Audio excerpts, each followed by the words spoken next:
What's up, what's up, what's up? It's your boy Nemo on the go. Let's go. Your boy Ray Cash through the dash back at you.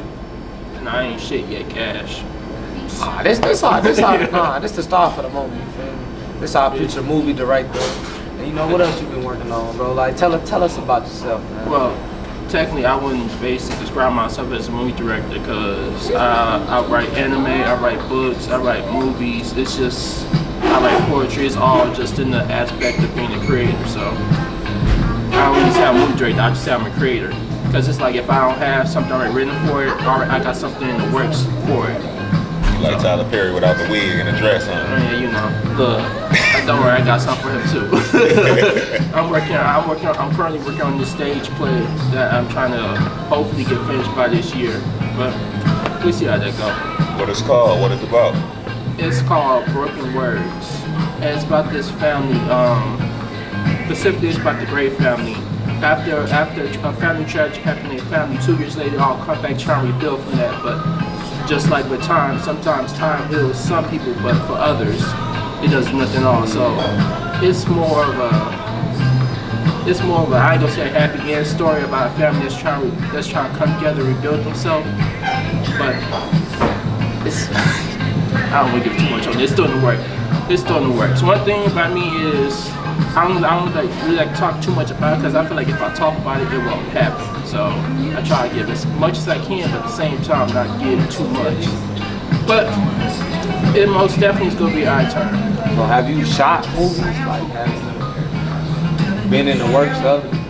As far as actually showing movies, no. I have filmed some of my web series that I was making, so that's about the closest thing I have. But I feel like it's along the same dynamic of it, so yeah, no.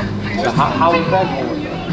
What, the web series? Yeah. Like, what was it about? Like, tell us a little bit more about it. Get into it, you feel? Alright, so this is my very first web series I wrote. It was called Shady Intentions, and it was funny. It's crazy how it got started.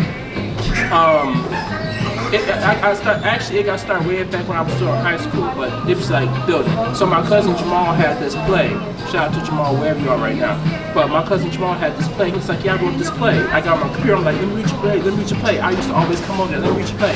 So finally one day he had let me read it. I'm like, yo, this is dope as hell. He was like, yeah, I mean, you can make this. I'm like, shit, I'm gonna make something just like this myself. And then it's like literally probably like a couple months later, my mom was taking us to Georgia because her friend lived down there. And it's like, I started talking out the words in my head, like the script, I just started talking out my head, but I never paid no mind. But then it was like maybe like the next week, it just started coming again. This time, before it was just a fragment, this time it was like the whole thing was coming. So I just sit there and write out, and it's like legitly, when I say my first season of my web series, it wrote itself. Literally every night I just come in and it's like, I just get to talk in my head, I just write it all out. Just, I don't know, it's crazy how my creativity tends to work. Like from us sitting here talking, you can say something, and from that word or phrase or whatever you say, it just like sparks something. And from there, I get the name, I get the characters, I get what it's about, I get the first episode. And it's just like watching a network and just forming probably by the end of the day, I'll be working on the third episode. Already got the climax, bro. Exactly. So one angle just make you come up with the whole thing. Yeah, it's always been like that. But I tend to take some things from personal life, other things is made up, and you know, personal experiences. I try not to let too much of the bad influence me. So whenever I'm feeling something, I just put it on paper. You know, why not take what you're going through and make something nice? So it's a passion for it. Yeah, sometimes I ain't gonna lie. Sometimes I feel like I'm a slave to my talent, and I don't mean that in a bad way. Cause it's been times where I had to refine and redefine my passion. It's been times I wanted to quit. Like literally, I'd be so sick and tired. I'd be ready to burn these pages, and I stop writing for maybe like a whole good 2 weeks. But then somehow, some way, I always end up coming right back to it. But this the funny part about the Shady Intentions web series. It's like every time I had to come back, it's like the bubble expanded a little more, so I found out more about the story. So it's like, it was an ever-growing story that even myself, I found that I was still finding out more about it. But a little preview into that one. So, unlike regular web series where they start you off at the beginning, Shady Intentions Can I tell something here? Hell, it ain't matter, bro. You say what you want. Alright, so like compared to other web series, Shade Intentions where you start in Shade Intentions, some shit has already happened. So let's say we got 4 boxes, A, B, C, and D. Season 1 is in box B, season 2 is in box 3, season 3 is in box 4, and season 4 is in box 1. So like as we come in there, you get the little grips of characters, but I jump back from time to time, let you know why things are certain, why they are the way they are. And it's like it goes like that, but it's like it's more of a mind game compared to like think of it like this. It's like 13, we're taking out 16 people because it's like 16 people cast members part of that. There's 16 people playing chess against each other. And it's like a game where knowledge is power. So it starts off with Keisha and Q, they go together. But unknown to Q, Keisha's living a double life. With a whole other man known by a different name. Meanwhile, Q, he's faithful to her now, but in the past he has stepped down on her. So he gets a call from one of his side chicks basically saying, I might be pregnant by you. So now neither Keisha or Q know about each other's little side thing going on, so they both get their relationship. Meanwhile, you got Leon, who's Q's brother, not by blood. You know how black people is after a certain amount of years. We all family, cousins, family. He finds out there's a hill in his head, which leads him to go get questions from his dad. Now, one thing about Leon, he doesn't have a good relationship with his dad for some fact is when he was younger, he had watched his dad kill his mom. Story behind that too. So when he go to his dad to get help, ask for help, doors start opening up that as he starts finding out what's really going on, and then that was supposed to be closed, basically. Yeah, he starts finding out some other shit that's going on that he didn't know about. So then now at least we got Maya. Now Maya's kind of jaded. Now one thing about Maya is she basically was like mentally and emotionally tortured in a way because she came home to her mom and her sister tied up, and basically she had to watch and choose which one dies. They both die anyway, so it don't matter. So she ends up turning into a assassin. Now the thing is, Maya finds out that her next target is the guy who she starts talking to, which is Leon. So it's like, I promise, like, if all my seasons, I wrote my very first one. My favorite is my first season of Shade Intentions because it's like it gives so much character growth. It gives so much that it gives you more of a inside the characters. Not saying the others is bad. So with that one, that's 4 seasons. Like one thing about me, I write and I get to write. So I got 1, 2, maybe like 1, 2, 3 that series. The first one is 4 seasons. The second one, which is it's kind of like a other side of a coin thing, that's 3 seasons, and then I'm working on another one. Then I jump from that, wrote 2 books.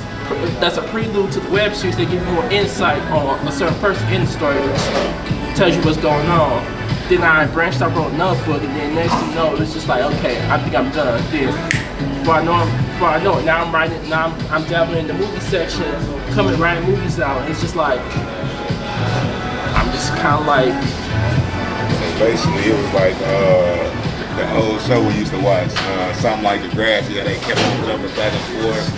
Cause you ain't never knew it was the first season, the last season. It's so much. I ain't gonna say it's like Degrassi had a lot going on. I ain't gonna lie. I'm talking about how the seasons. At first they started off old, and they went back young. Well, no, technically, it's more based around the kids, the next generation. But the books in themselves, it gives more of a detail of a certain person in the story. Like my favorite character in the story is Tay August, which is he's about 3 other members' father. Now one thing about him, he's very calculated, he's very cold, and he makes some decisions that most people don't make. But in the books, we go into detail of what actually drove him to that point where he got to where he is. So we find out about his family, his love life, how the kids came, and just everything that's been going on before that kind of transpires into the web series. You watch like a lot of like drama and soap operas when you was young? Like you kind of got like some Tyler Perry mixed with some, you got some ninja assassins you pulling out the calls too. If I don't know, for me, it ain't really. It's more about the competition. Not even saying that I'm trying to be better than you, but it's more of I want to create something that goes toe to toe you. So I used to watch Have and Have Nots, and then I got to watch that for me. I'm like, I can make something better than this. I can make something quick this. Then I got to watch Power. Ain't there? Power be hidden. Yeah, nah, 50 need to fire Courtney and hire you. You got more ideas. Like she watched Greenwood too. I never heard of Greenwood. I think that's the name of the church series on Netflix. I never heard that. I know about Sisters. I think I know what they're talking. I know about Sisters. I know about Love Me Is Wrong. And then I think I popped in one time. My auntie watching Grey's Anatomy. You end up trying Snowfall? Actually, I ain't gonna lie. I just finished watching Snowfall about 3 days ago. I came back, I watched it a while back. I had stopped after maybe like the 4th season, but then like when I heard what happened at the end, I had jumped back to the beginning and watched all the seasons over again. Yeah, to a smoker that was. But he wasn't no smoker though. No, he wasn't. But it's justified. Don't do my boy like that, man. Like a smoker. No, he was not. He just got to his point where his ambition got ahead of him. He didn't know how to cut his losses. But it's justified though because now he's stuck in the community where he basically is the cause of why he is what he is now. Franklin, look, I admire Franklin, but Franklin, he should like cut his losses where he need to come. But while everybody was hooked on rock, Franklin was hooked on money, so he didn't know when enough was enough. He could have took what he had, rebuilt, and he could have left with it, but he just did. wanted to stay with it. You feel me? And that's like, at the end of the day, I was kind of mad at him that they made it end like that because it was going so fast. You feel me? It didn't have no real like you say, bro, like character development. You feel me? Like. They developed the character so well, kept up with everything, pushed it up, you feel me? For him to be a boss, you feel me? And then next thing you know, y'all turn my man to an alcoholic. He crazy now. But think about it though, that's $73 million back in what, 80s, 90s? Yeah, that's bro, a lot of money. You be set for a long They say that's like $500 million now. You'd be set though. I mean, imagine if you had all that money, then you come back and it's just gone. You would tell me you wouldn't go crazy trying to get it back, and even when, like, you know, he never drank or nothing like that. So it's like, for him to start drinking, you know, they had to hit him hard, but he's like, and now I gotta start all over from the beginning again, get it. I don't think he would have had to though. I think personally, like, Yeah. the writers, they should have put more, cause like, what you just told me is more attention into detail, you feel me? Like, a lot of things in them series when they got towards the end, they couldn't really keep up with the suspense, the drama, you feel me? And that's like what you need to keep up with, but you need to also make it entertaining at the end of the day. Like, you can't make it too easy, like, oh, this gonna happen, oh, they got too much power. So did you think the ending was gonna happen like that? Was you expecting that ending to happen? I kind of figured, like, I felt like in the ending that they was gonna either end up hiring him for the CIA and setting him up, and him end up taking the fall for everything the CIA had going on. But that's why his mom did what she did though, cause she already knew, like, they wasn't gonna let him walk away with $7 million. I think they was. I'm not gonna lie. Wanda wasn't going. I'm not gonna lie. They was not for letting him go. I think they was finna let him go. Let's be honest. Look, if she would have waited, Once she went to CIA, you went to CIA. If she would have waited till he transferred that money, they would have let him get no, that. it's already too late for him. She already seen. Like, did you see what he was willing to do? Like before, now he was just plainly killing just to kill. Like before, he had some remorse about it, but now he got to the point where it's just like he can just kill somebody right here now, move forward. And then she seen what he was doing to get that money, and that's why they tried to stop him ahead of time. Like, let's walk away from this. But Franklin was already too far gone from that. I honestly just feel like though that like they just was doing too much with my mans though. You feel? Like everybody was turning their back on him. Everybody was making the wrong moves with him. Everybody was just against him. Like, nah, don't fuck with Franklin. You feel me? And half the shit he was saying, and half the shit he was willing to do for motherfuckers, it was gonna put them in a better situation, take them out of a situation that was bad and put him in a good situation. He been trying to get all of them to get out the game before he was even trying to get out the game. Now I feel like Teddy taking that money. Teddy, at the end of the day, Teddy know.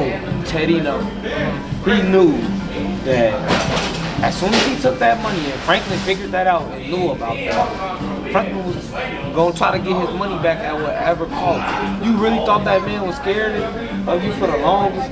Like, he just think that Franklin was just a little punk that was off acid and called his phone and punked him. And then he like, I'm finna take your money. This man had the KGB on your heels, and this man was on your heels. He killed your daddy. Look, that's why I said that's why we he was going to wait. He was already past that mark, but his mama had the KGB on him. She had came But back. he was working with them. Though. Yeah, after she introduced him and everything, but I think what it was the whole thing. Everybody got too greedy.